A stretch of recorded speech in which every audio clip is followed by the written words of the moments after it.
So now let's talk about how hydrogen bonds relate to a boiling point.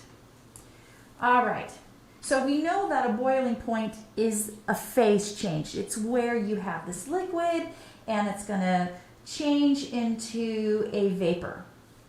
Now, in order to do that, it requires energy to make that change. So let's look at ethane. All right, ethane has nothing holding on to it in the liquid, right? And so it doesn't really require energy to change. There's nothing holding it down. And so this has a super low boiling point, actually down into the negatives. And its natural state is a gas. And so it doesn't take hardly anything to make this go to a gas, because, well, it's always in a gas. And so very, very little energy. So this has a very low boiling point.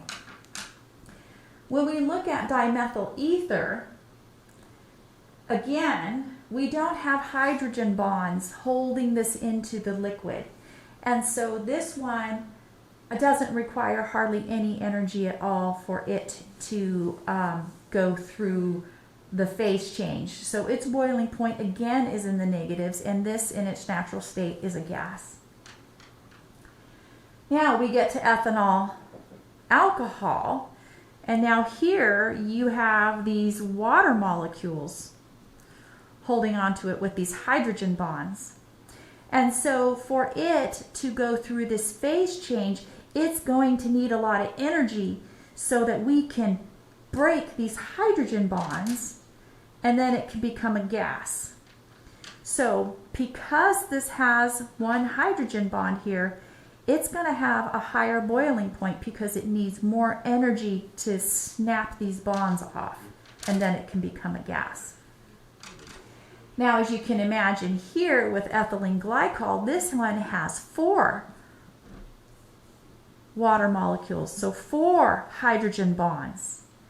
And so this one really requires more, because imagine there's 2 more here, right?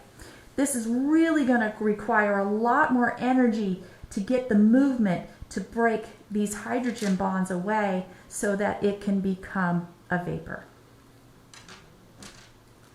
All right, so that is the experiment part of this lab, and I just want to go over what you need to do for the results.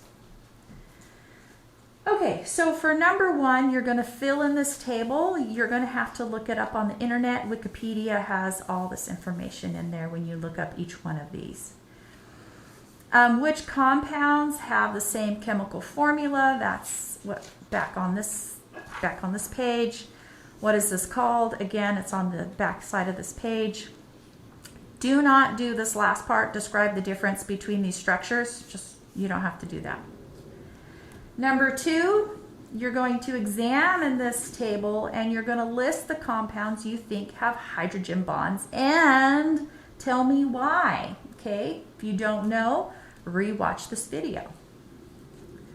Number 3, this is what you're going to do, is you're going to list the polar compounds. Out of these ones here, which ones do you think are polar compounds?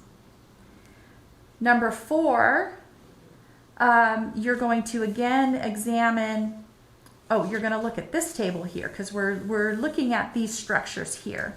And based on what you have learned, you'll be able to answer this question. And then you're going to skip 5, 6, and 7. And so that concludes our lab. Thank you.